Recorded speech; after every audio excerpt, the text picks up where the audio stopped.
Students, एक बार फिर से आपका एक नई वीडियो में बहुत बहुत स्वागत है। तो स्टूडेंट्स, आज के इस वीडियो में हम समझेंगे परीक्षा अध्ययन के फोर्थ मॉडल पेपर के ड्यूएस डायरेक्टेड। इससे पहले की वीडियोस में मैंने आपको मॉडल पेपर फर्स्ट, सेकंड और थर्ड तक के ड्यूएस डायरेक्टेड डिटेल में एक्सप्लेन करा दिए थे। आई होप आपने सारी वीडियोस को देख लिया होगा। और आज हम समझने वाले हैं मॉडल पेपर फोर्थ के ड्यूएस डायरेक्टेड। और आज की वीडियो में हमारे परीक्षा अध्ययन के सभी मॉडल पेपर्स की ग्रामर कवर हो जाएगी। इसके बाद जल्दी हम एक नई सीरीज स्टार्ट करेंगे जिसमें मैं आपको लास्ट 10 ईयर्स की ग्रामर एक्सप्लेन कराऊंगा। जी हाँ स्टूडेंट, प्रीवियस ईयर्स के यानी कि पिछले 10 सालों के पेपर की ग्रामर मैं आपको एक्सप्लेन कराऊंगा। ये जल्दी हम एक नई सीरीज स्टार्ट करने वाले हैं। फिलहाल हम यहाँ पर इस सेट को समझते हैं। तो यह है आपका परीक्षा अध्ययन का मॉडल पेपर का सेट 4। ठीक है, इसमें हम राइटली चलते हैं ड्यूएस डायरेक्टेड पे, क्योंकि फिलहाप्स को मैंने एक ही वीडियो में कवर करा दिया था। ये रहे हमारे ड्यूएस डायरेक्टेड। ठीक है, अब ज़रा ध्यान से समझ लीजिएगा क्योंकि इसमें जो क्वेश्चंस दिए गए हैं ये काफ़ी ज़्यादा इंपॉर्टेंट है। और इससे पहले भी जो मॉडल पेपर मैंने आपको एक्सप्लेन कराए हैं सभी क्वेश्चंस काफ़ी ज़्यादा इंपॉर्टेंट है। ठीक है ना। तो पहला वाला हमारा एग्जाम्पल है, he knows me well, change into passive voice. अब इसको पैसिव वॉइस में चेंज करना है। अब देखो, मैं आपको एक बात क्लियर कर देता हूँ, पैसिव वॉइस से एक क्वेश्चन ज़रूर बनेगा। पैसिव वॉइस से 100% एक क्वेश्चन पूछा जाएगा, इसलिए आप पैसिव वॉइस के सारे क्वेश्चंस को अच्छे तरीके से कवर कर लीजिएगा, अच्छे तरीके से समझ लीजिएगा। ठीक है ना, एक पक्के में पैसिव वॉइस से एक क्वेश्चन बनेगा। तो इसमें हमें पैसिव वॉइस बनाना है। तो देखो, पैसिव वॉइस बनाने के लिए सबसे पहले टेंस को पहचानो। ही के बाद नो में एस लगा हुआ है, यानी कि ये हमारा प्रेजेंट इंडेफिनेट का सेंटेंस है। कौन सा टेंस का है बच्चों? प्रेजेंट इंडेफिनेट का है, क्योंकि नो में एस लगा हुआ है। He knows me well. अब इसको पैसिव वॉइस में चेंज करना है, तो देखो कैसे करोगे। पैसिव वॉइस में चेंज करने के लिए सबसे पहले हमें ऑब्जेक्ट का यूज़ करना होता है। अब यहाँ पे देखो, ऑब्जेक्ट हमारा मी है। अब हम इसको स्टार्टिंग में लेके आएंगे, तो मी को हम मी नहीं लिखेंगे, मी को हम आई से रिप्लेस कर देंगे। जिस तरह से हम आई को मी से रिप्लेस करते हैं, आई का ऑब्जेक्ट मी होता है, तो अब हम इसको मी को आई से रिप्लेस कर देंगे। ठीक है, ये अपोजिट हो जाता है, आई का मी होता है तो मी का आई बन जाता है। यही हम यहाँ पे करेंगे। वेल ऑब्जेक्ट नहीं है। ठीक है, तो हम यही करते हैं, मी को हम लिख देते हैं आई। ये मैंने आई लिख दिया।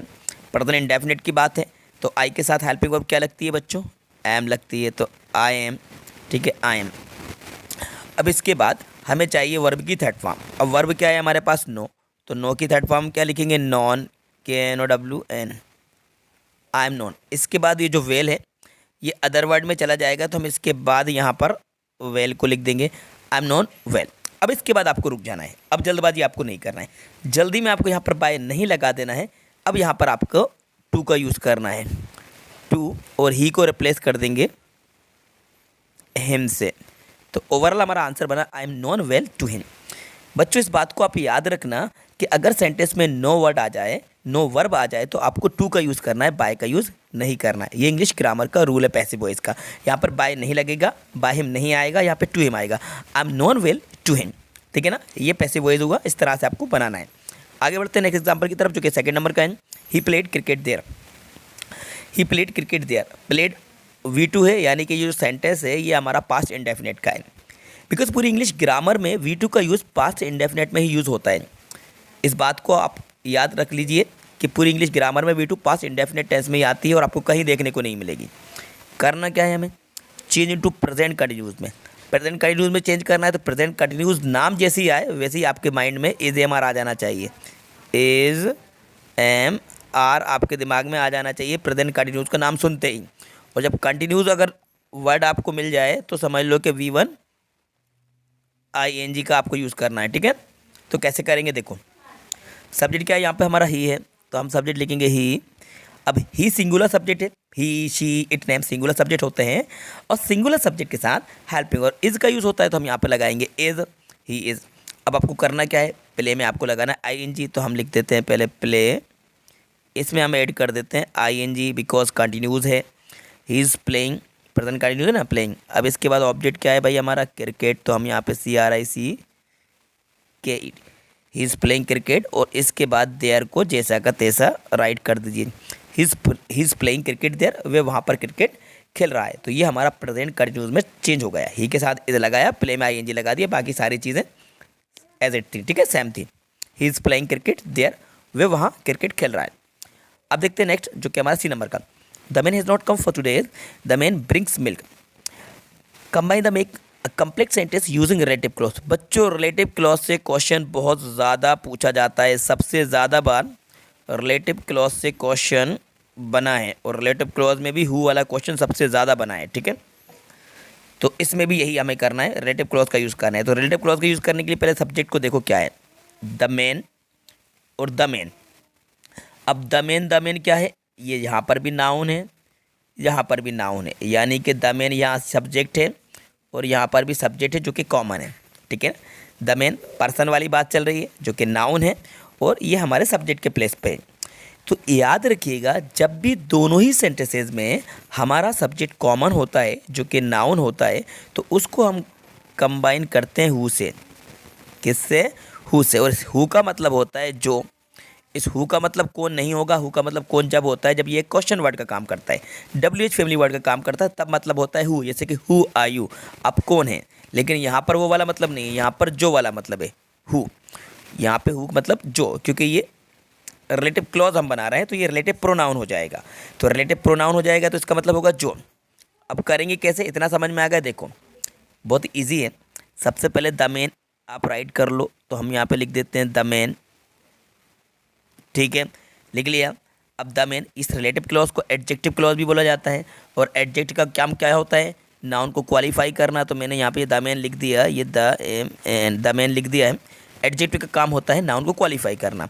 तो द मैन आ गया, तो ये वाला द मैन हट जाएगा, और इस द मैन के प्लेस पर लगा देंगे हु। इतना, द मैन हु, व्यक्ति जो, है ना, व्यक्ति जो। अब क्या है, ब्रिंग्स मिल्क, तो यहाँ पे मैं राइट कर देता हूँ the man who brings milk, तो BRINGS, brings milk, the man who brings milk. अब क्या बचा, has not come for 2 days। तो ये जो सेंटेंस में बचा हुआ है, remaining part of the sentence, has not come for 2 days, तो बस इसको इसके बाद लिख दो, the man who brings milk has not come for 2 days। ठीक है, थोड़ा राइटिंग में प्रॉब्लम होती है क्योंकि इस तरह से पेन का यूज़ करने में प्रॉब्लम होती है स्क्रीन पर, ठीक है। समझ लीजिए, the man who brings milk has not come for 2 days। व्यक्ति जो मिल्क लेके आता है 2 दिन से नहीं आया है। व्यक्ति जो मिल्क लेके आता है वे 2 दिन से नहीं आया है, तो इसको हमने हु से कंबाइन कर दिया, ठीक है ना, समझ आया। चलिए आगे बढ़ते हैं नेक्स्ट एग्जाम्पल की तरफ, जो कि हमारा डी नंबर का है। We will leave as soon as the taxi arrive. No sooner का यूज़ करना है, rewrite using no sooner, यानी नो सूनर देन का यूज़ करना है। अब नो सूनर का यूज़ हम करेंगे एज सुन एज के प्लेस पे, क्योंकि सेंटेंस में एज सुन एज आया है, तो एज सुन एज के प्लेस पे हम नो सूनर का यूज़ करेंगे। कैसे करेंगे, देखो मैं ऊपर लिख के बता दे रहा हूँ, ठीक है, ये डी वाला है ना। तो इस एज सुन एज को हटाकर हम लिखेंगे सबसे पहले नो सूनर। तो मैं यहाँ पे राइट कर देता हूँ नो सूनर, राइट, इतना समझ आया। एज सुन एज को हमने रिप्लेस किया नो सूनर से। इसके बाद देखिए, एज सुन एज के बाद वाला जो सेंटेंस है, इसको टेंस के अकॉर्डिंग इंटरोगेटिव बना देते हैं। इस बात को आप याद रखिएगा, नोट करना चाहे तो नोट कर लीजिएगा कि नो सूनर के जस्ट बाद आने वाला सेंटेंस इंटरोगेटिव होता है। नो सूनर के जस्ट बाद आने वाला सेंटेंस इंटरोगेटिव होता है, तो इसको टेंस के अकॉर्डिंग इंटरोगेटिव बना देंगे। नो सूनर लिख दिया। द टैक्सी अराइव कौन से टेंस का है, प्रेजेंट इंडेफिनिट का है, तो हेल्पिंग वर्ब कौन सी लगेगी, डज लगेगी, सब्जेक्ट सिंगुलर है, तो डज। फिर क्या है, द टैक्सी, तो does the taxi, ARRIVE, arrive S हट जाएगा। No sooner does the taxi arrive, ठीक है।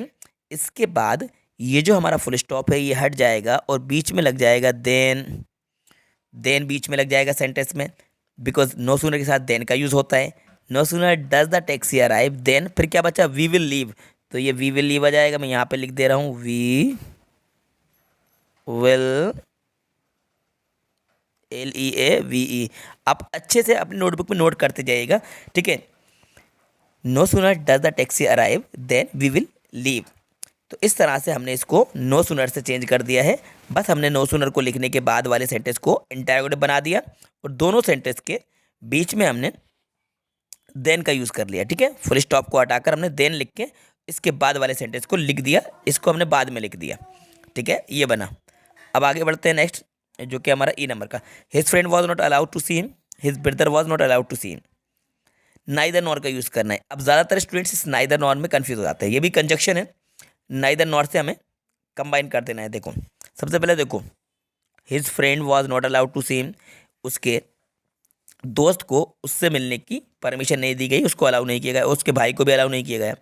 यानी कि ना तो इसके दोस्त को और ना ही उसके भाई को, दोनों में से किसी को भी उससे मिलने के लिए अलाउ नहीं किया गया।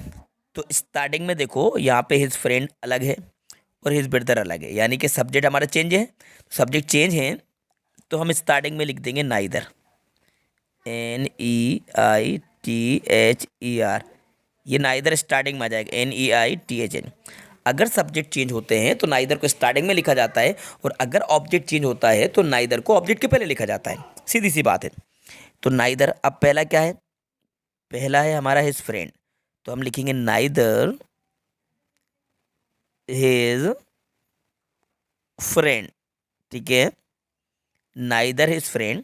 अब इसके बाद हम लगाएंगे नॉर, फिर लिखेंगे हिज ब्रदर, तो इसके बाद हम लिख देंगे हिज ब्रदर, BROTHER।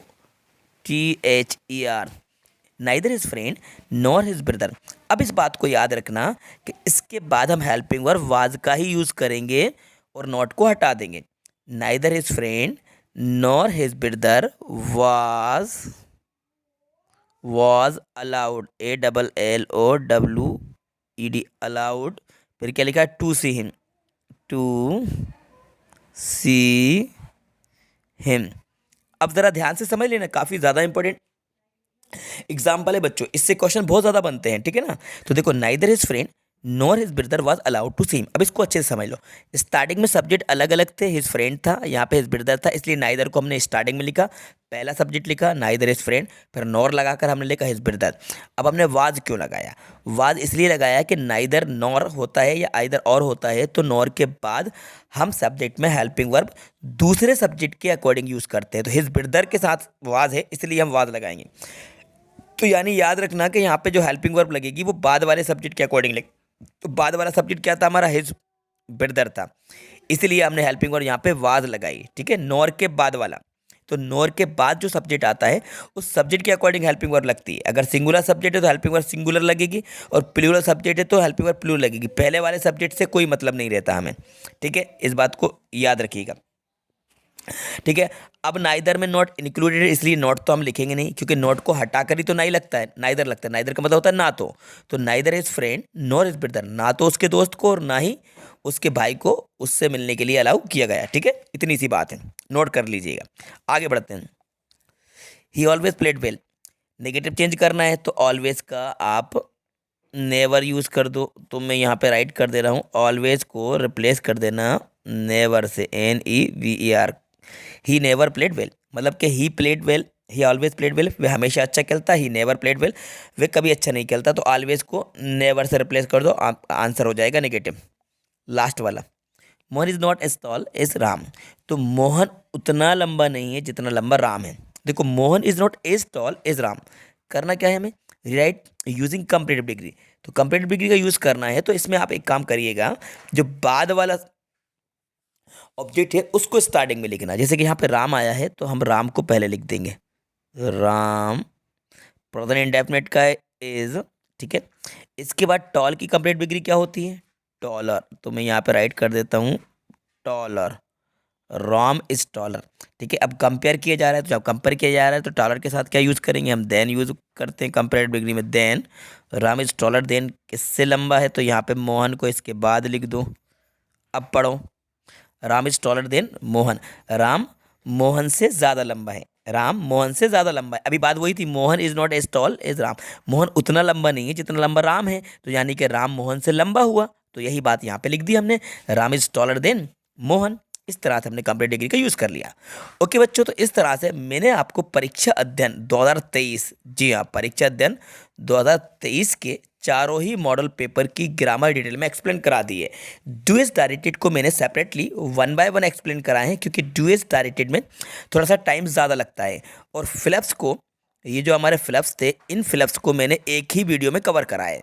अगर इससे पहले कि आपने वीडियोज़ को नहीं देखा है, किसी भी वीडियो को मिस कर दिया है, तो मैं इन सभी की लिंक इस वीडियो के डिस्क्रिप्शन बॉक्स में दे दूंगा।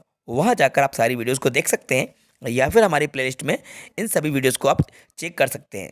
ठीक है बच्चों, तो बस उम्मीद करता हूँ कि आपको हमारी वीडियोस पसंद आ रही हैं, तो हमारी वीडियोस को आप लाइक करेंगे और दोस्तों के साथ शेयर ज़रूर करेंगे, क्योंकि आप हमारी वीडियोस को देखते तो हैं, लेकिन अभी तक कुछ स्टूडेंट्स ने चैनल को सब्सक्राइब नहीं करा है, जो कि गलत बात है। चैनल को सब्सक्राइब कर लीजिए और सभी दोस्तों के साथ शेयर कीजिए। और एक आप सभी के लिए गुड न्यूज़ है कि जल्दी हम एक और नई सीरीज स्टार्ट करने वाले हैं, क्योंकि परीक्षा अध्ययन के चारों ही मॉडल पेपर की ग्रामर समझने के बाद मैं आपको एक्सप्लेन कराने वाला हूँ लास्ट 10 ईयर्स के बोर्ड पेपर की ग्रामर। जी हाँ, लास्ट 10 ईयर्स के बोर्ड पेपर की ग्रामर मैं आपको एक्सप्लेन कराऊंगा। अगर आप इसको भी कवर कर लेते हैं तो फिर आपके 10 आउट ऑफ 10 मार्क्स आपसे कोई नहीं छीन सकता, बिल्कुल आपकी मुट्ठी में हो जाएंगे। बस आपका थोड़ा सा सपोर्ट चाहिए। वीडियोस को लाइक करा करो और अपने दोस्तों के साथ शेयर ज़रूर करा करो। एक बार फिर से मैं आपको इस वीडियो के लिए कहूँगा कि आप इस वीडियो को भी लाइक करो, अपने सभी दोस्तों के साथ शेयर ज़रूर करना, और यदि चैनल पर नए नए आए हैं तो चैनल को सब्सक्राइब कर लीजिएगा, साथ में बेल आइकन को प्रेस कर दीजिएगा, क्योंकि जब भी न्यू वीडियो अपलोड की जाएगी तो उसका नोटिफिकेशन सबसे पहले आपको टाइम पर मिल जाएगा। Thanks for watching.